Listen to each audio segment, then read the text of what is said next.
सभी भक्तों को श्री शिवाय नमस्तुभ्यम। हर हर महादेव। ओम नमः शिवाय। जय महाकाल। शिवाय नमः। ओम। तो आज हम आपको बताने वाले हैं पुत्र प्राप्ति के योग के उपाय।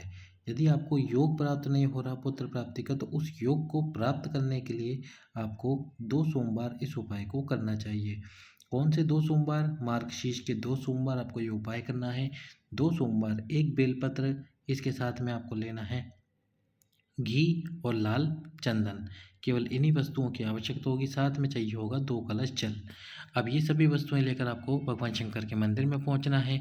यदि आप बेलपत्र को घर से ही घी और लाल चंदन लगा के लेके जाना चाहते हो तो ज़रूर लगा सकते हो।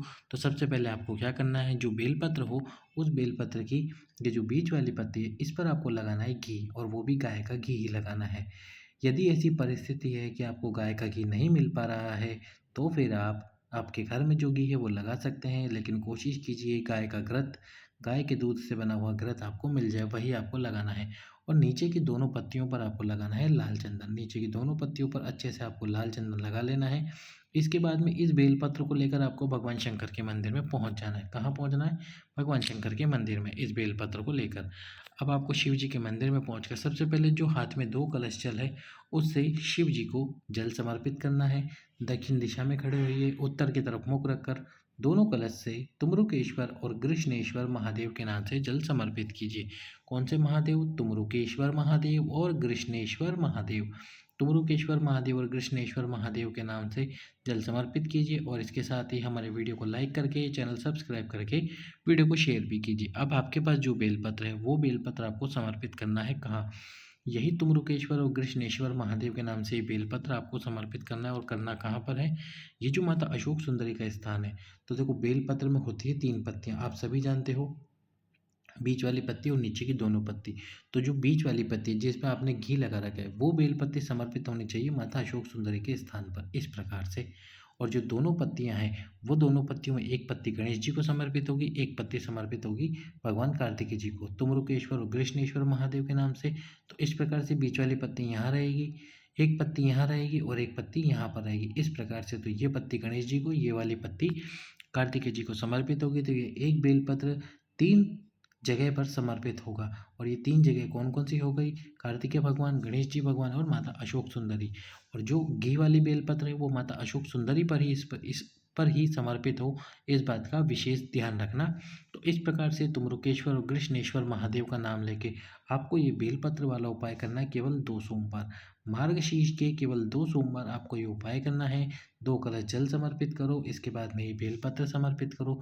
2 सोमवार उपाय करके आओ, इसके बाद में इंतजार करो। पुत्र प्राप्ति के आपको योग अवश्य ही बनेंगे, और आपको पुत्र प्राप्ति, संतान की वृद्धि ज़रूर होगी। तो कीजिए इस प्रकार से ये उपाय। अगला उपाय बताने से पहले वीडियो को लाइक कर दीजिए और चैनल को सब्सक्राइब कर दीजिए। अगला जो उपाय हम आपको बताने वाले हैं वो बताने वाले हैं इस सफ़ेद आंकड़े के पुष्प का उपाय, जो गुरुजी ने आज से बहुत साल पहले बताया था। यदि आपके गर्भाशय में कोई गांठ हो गई है, डॉक्टर ने कोई गांठ बता दी है, तो आप उसकी दवाई भी अवश्य लीजिए। और यदि कोई बीमारी बता दी है या कोई ऑपरेशन के लिए बोल दिया है, तो गुरुजी ने कहा है पहले 7 दिन एक बार ये उपाय अवश्य करके देख लेना।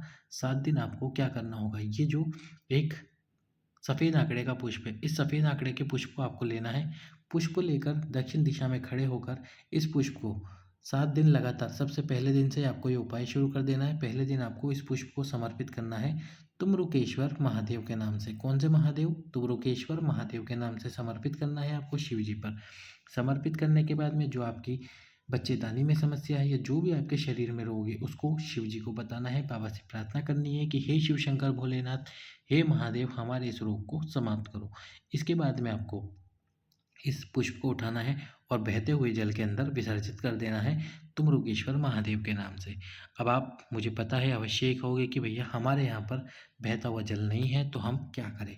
तो उसके लिए गुरुजी ने एक बात बताई कि अपने ही घर में किसी पात्र में जल भरकर, क्या कर कर, किसी पात्र में जल भरकर उस पात्र में इस पुष्प को डाल दीजिए। तो इस पुष्प का विसर्जन उस पात्र में हो जाएगा। फिर उस पात्र के जल को किसी वृक्ष के नीचे डाल दीजिए। इस प्रकार से उस फूल का विसर्जन हो जाएगा। तो आपको 7 दिन लगातार तुमरुकेश्वर महादेव के नाम से ये उपाय करना है, शिव जी से प्रार्थना करनी है। ये उपाय करने से पहले एक कलश जल तुमरुकेश्वर महादेव के नाम से शिव को समर्पित करके उस जल का आचमन करना। पहले जल समर्पित करना, जल जो शिवलिंग से गिरेगा उस जल का आचमन करना। इस प्रकार से ये उपाय करना, बाबा की कृपा होगी। और लगातार 7 दिन उपाय करने से, सोमवार से उपाय शुरू करो, लगातार 7 दिन उपाय करो, जिससे कि आपके शरीर में जो भी समस्या है वह धीरे धीरे समाप्ति की ओर आ जाए। इसके बाद में आपको क्या करना है? इसके बाद में आपको करना है मनोकामना पूर्ति का उपाय। ये मनोकामना पूर्ति का उपाय कैसे करना है? तो ये उपाय आपको करना है बेलपत्र से।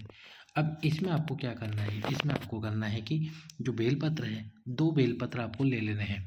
सोमवार के दिन 2 बेलपत्र लेकर सबसे पहले तो ये दोनों बेलपत्रों में से पहला बेलपत्र जो आपको समर्पित करना है, पहले तो आपको जल समर्पित करना है। जल समर्पित करने के बाद में जो भी आपकी कामना है, उस कामना को ध्यान में रखते हुए पहला बेलपत्र आपको समर्पित करना है माता अशोक सुंदरी के स्थान पर।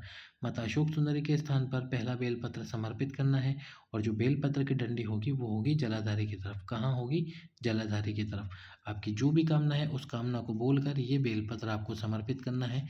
और जो दूसरा बेलपत्र है, दूसरा बेलपत्र आपको समर्पित करना है भगवान शंकर के शिवलिंग पर। शिवलिंग पे ये बेलपत्र समर्पित करो। बेलपत्र समर्पित करने के बाद में आपकी कामना बोलो। कम से कम 5 सोमवार ये 2 बेलपत्र वाला उपाय ज़रूर करो। आपकी कामना निश्चित रूप से पूर्ण होगी, ऐसा मुझे विश्वास है शिव पर। ऐसा विश्वास आपको भी होना चाहिए शिव जी के ऊपर। तो इस प्रकार से यदि आपकी कोई विशेष कामना है तो आप ये बेलपत्र वाला उपाय करो। और यदि आपकी विशेष कामना है और बेलपत्र नहीं है तो उसके लिए फिर एक कार्य करो। सोमवार के दिन एक कलश ले लो, इस कलश में जल भर लो। जल भरने के बाद इसमें डालो लाल चंदन। अब लाल चंदन डाल के इस लाल चंदन का जल आपको 2 जगह पर, कौन सी 2 जगह? 2 में से किसी एक जगह पर। सबसे पहला हो गया बेलपत्री का वृक्ष। इसके साथ में आपको क्या करना है? लाल चंदन डालने के बाद में एक अक्षत यानी कि चावल का दाना, एक चावल का दाना भी इस कलश में डाल लेना है। एक चावल का दाना अपने हाथ पर रखकर अपनी कामना बोलकर कलश में डालना। और इसके बाद में उस कलश के जल को आसपास में बेलपत्र हो तो बेलपत्री के वृक्ष के नीचे समर्पित कर देना। यदि बेलपत्र का वृक्ष नहीं है, बेलपत्री का वृक्ष दूर है आपसे, शिव जी का मंदिर पास है, तो शिव जी के मंदिर में जाकर दक्षिण दिशा में खड़े होकर उत्तर की तरफ मुख करके जल समर्पित कर देना। लाल चंदन वाला जल। और जो इस कलश के अंदर अक्षत है वो अक्षत भी, बाबा की आपके ऊपर कृपा होगी और जल्द से जल्द आपकी वो मनोकामना पूर्ण हो ही जाएगी। तो कीजिए ये मनोकामना पूर्ति के लिए लाल चंदन वाले जल का उपाय, बेलपत्री का उपाय। सभी भक्तों को श्री शिवाय नमस्तुभ्यं।